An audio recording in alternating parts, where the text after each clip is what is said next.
Балалар, әдебиеттік оқу пәнін бастаймыз. Бүгінгі танысатын тақырыптарың терек пен қабығы. Оқулығымыздың 26 және 27 бетін аша қойыңдар. Бұл шығарманың авторы Бейсебай Кіріспайұлы. Оқушылар, Бейсебай Кіріспайұлы ол балалар ақыны. Ол 1955 жылы Алматы облысында туған. Балаларға арнап өлеңдер, мысалдар жазған.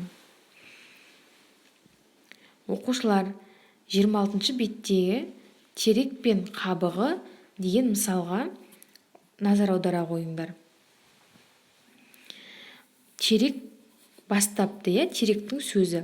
Қабығым-ау, қабығым, қатты қыстың денемді, айтшы өзің анығын, нешін тұрсың сен енді.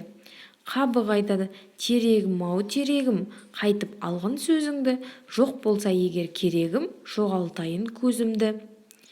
Терек айтады, айтар болсам шынымды, қабықсың бар болғаны, менсіз тіпті күніңді көре алмайсың сен дағы.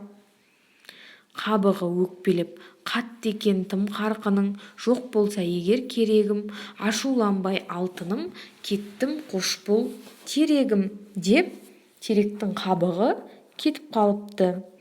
Одан соң автордың сөзі басталады. Оқушылар, тыңдаймыз. Кенет терек үстінен қапа болған сол қабық сыпырылып түсті де жатты жолға қамданып. Болмай ауыз бірлігі, қабық кетті өкпелеп, осылайша бір күні қурап қалды көк терек. Сора саққан көзінің жасын көрсең бүгінгі, қателігін өзінің терек кештеу ұғынды. Яғни өзінің қателігін терек тым кеш ұғынды дейді, түсінді деген сөз. Бұл кезде енді теректе қабығы жоқ екен. Оқушылар, өлеңді мәнерлеп, түсініп, оқи қойыңдар. Теректің сөзі мен қабығының сөзін түсініп оқимыз, және қайсыныкі дұрыс? Теректің сөзі дұрыс па, қабығыныкі дұрыс па? Қайсы ауыр сөз айтты екен?